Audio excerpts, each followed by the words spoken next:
बच्चों, आज हम लोग यात्रा नामक पाठ को पढ़ेंगे।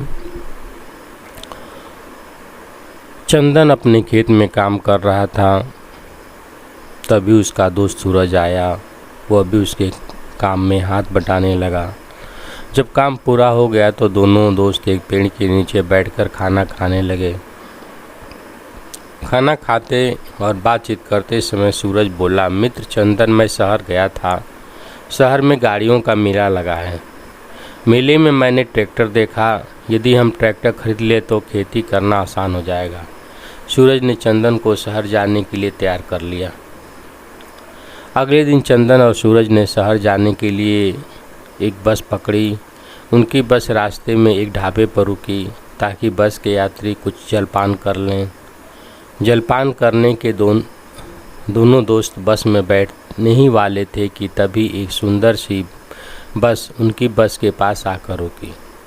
सूरज ने ड्राइवर से जिज्ञासा से पूछा कि यह बस अत्यंत सुंदर है। तब ड्राइवर ने उन्हें बताया, यह सीएनजी बस है। यह सीएनजी से चलती है।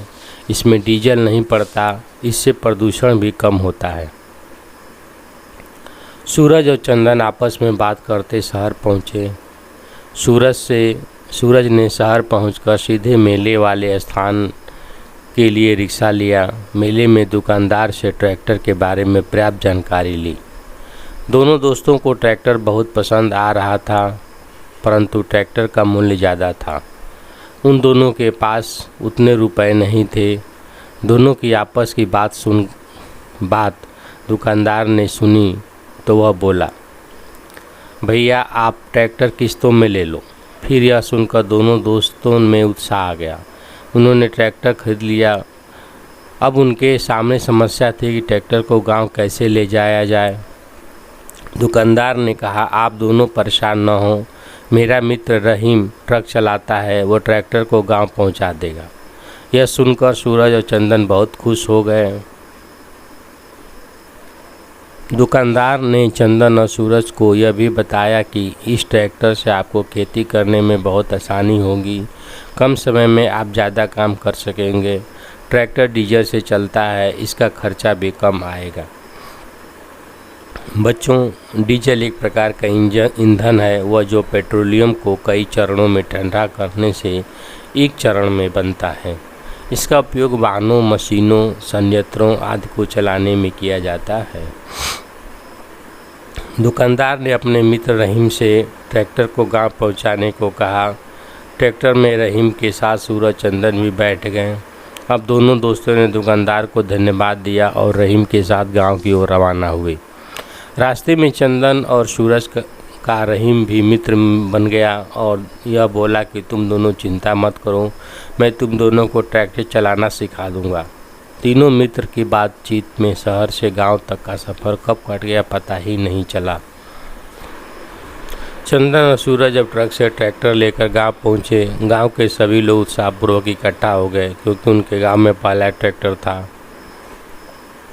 सभी ने उन दोनों दोस्तों को बधाई दी। चंदन से रहीम बोला, मित्र अब मुझे शहर वापस जाने की इजाज़त दो। तब चंदन और सूरज मुस्कुराए और रहीम से बोले, मित्र रहीम, तुमने हमारी बहुत सहायता की है, हम तुम्हें ऐसे जाने नहीं देंगे। तुम खाना खाकर आज रात आराम करो, अब कल जाना। रहीम दोनों मित्रों के प्यार को देखकर गांव में रुक गया। रात में सभी खा पी कर बातचीत करते सो गए। अगले दिन रहीम ने नाश्ता कर चंदन और सूरज से शहर जाने की अनुमति मांगी और कहा कि मैं जल्द ही आकर तुम दोनों को ट्रैक्टर चलाना सिखाऊंगा। बच्चों, ये बताइए, क्या आपने कभी बस ट्रैक्टर में यात्रा की है? बस ट्रैक्टर चलाने के लिए कौन सा ईंधन डालते हैं? क्या आप जानते हैं कि पेट्रोल और डीजल कहाँ से आता है? कुछ दिनों बाद रहीम स्कूटर से गांव आया।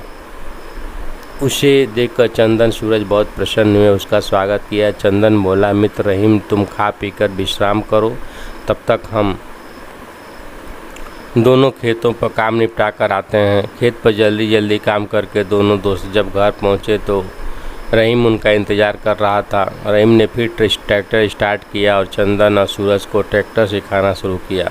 कुछ ही दिनों में मेहनत और जोश के साथ सूरज और चंदन ने ट्रैक्टर चलाना सीख लिया। ट्रैक्टर चलाना सीखकर दोनों बहुत प्रसन्न थे। अब रहीम ने उनसे शहर जाने की अनुमति मांगी। रहीम ने दोनों को शहर आने को निमंत्रण भी दिया। चंदन और सूरज ट्रैक्टर से खेती करने लगे। उनके लिए खेती करना अब आसान हो गया था। दोनों की मेहनत रंग लाई। फसल बहुत अच्छी हुई। दोनों ने मिलकर फसल काटी और ट्रैक्टर पर फसल लाद कर शहर चल दिए। शहर पहुंचकर मंडी में फसल को बेचा। इसके बाद दोनों ने रहीम के घर की ओर प्रस्थान किया। रहीम उन्हें देखकर बहुत प्रसन्न हुआ। उसने ट्रक चलाना छोड़ दिया था। अब रहीम कार से मुसाफिरों को घुमाता था। यही उसका रोजगार था। रहीम ने चंदन और सूरज का ट्रैक्टर अपने घर पर खड़ा कर दिया। दोनों को अपनी कार में बिठाकर शहर घुमाने चल दिया। उसने दोनों को शहर की मुख्य जगहों को दिखाया। रास्ते में चंदन ने रहीम से पूछा, मित्र क्या यह कार डीजल से चलती है? तब रहीम बोला, नहीं मित्र, यह कार पेट्रोल से चलती है। कुछ कारें डीजल और सीएनजी से भी चलती हैं। चंदन और सूरज ने रहीम से सीएनजी से चलने वाली बस देखी ही थी। उन्होंने कार भी देखने की इच्छा जाहिर की। रहीम उनको कार की दुकान पर ले गया जहां सीएनजी से चलने वाली कार थी। सीएनजी की कार देखकर चंदन ने दुकानदार से सीएनजी के बारे में पूछा कि यह क्या है। तब दुकानदार ने बताया, सीएनजी संपीड़ित प्राकृतिक गैस एक प्राकृतिक गैस है। बच्चों, सीएनजी 200 से 250 किलोग्राम के संकुचित दबाव में गैसीय अवस्था में वाहनों में ईंधन के रूप में उपयोग में लाई जाती है। इसका उपयोग मुख्यतः वाहनों में होता है। सीएनजी के अवयव हैं मीथेन, ईथेन और प्रोपेन। यह गैस रंगहीन और गंधहीन होते हैं। यह हवा से भी हल्की होती है। सीएनजी कंप्रेस्ड नेचुरल गैस के उपयोग से हमें बहुत से लाभ भी हैं। जैसे सीएनजी का उपयोग डीजल और पेट्रोल इंजन दोनों वाहनों में किया जाता है। सीएनजी से प्रदूषण काफ़ी कम फैलता है। पेट्रोल और डीजल वाली गाड़ियों की तुलना में सीएनजी का खर्चा कम होता है। पर्यावरण के लिए सीएनजी गैस अच्छी मानी जाती है। पेट्रोल और डीजल की तुलना में यह कार्बन डाइऑक्साइड, नाइट्रोजन ऑक्साइड और ऑर्गेनिक गैस कम उत्सर्जित करती है। सूरज और चंदन दुकानदार से नई नई जानकारी पाकर बहुत खुश हुए। इसके बाद रहीम दोनों मित्रों के साथ अपने घर आया। रास्ते में तीनों मिलकर शहर में जो नया देखा था और नई नई जानकारी प्राप्त किए थे उसी पर बातचीत करते रहे थे। चंदन और सूरज ने फिर अपने मित्र रहीम से गांव जाने की अनुमति मांगी। इसके बाद दोनों दोस्त खुशी खुशी गांव आ गए। इस प्रकार बच्चों ये समाप्त हुआ कहानी। अब आप लोग आगे देख लीजिए। पेट्रोल, डीजल और सीएनजी में कौन कौन से वाहन चलते हैं? इन वाहनों का मूल्य क्या है? प्रदूषण कम करने के लिए कौन कौन से ईंधन का प्रयोग वाहन में करना चाहिए? फिर कह रहा है ईंधन बचाएं। क्यों? तेल का भंडार सीमित है, इसे अपने बच्चों के लिए बचाएं। प्रत्येक बूंद से ज़्यादा लाभ लें। जब गाड़ी रोकें तब इंजन बंद कर दें। इस प्रकार यह पाठ समाप्त हुआ। इसको देखिए। गाड़ी चलाने के लिए कौन कौन से ईंधन का प्रयोग होता है? आप लोग जानते ही हैं, पेट्रोल, डीजल और सीएनजी। ये तीन चीज़ें हैं जो मुख्यतः इस समय प्रयोग होती हैं। अब तो इलेक्ट्रिक गाड़ियां भी आ गई हैं। सड़क पर वाहनों की बढ़ती संख्या से क्या क्या परेशानी होती है? बहुत सारी परेशानियां होती हैं।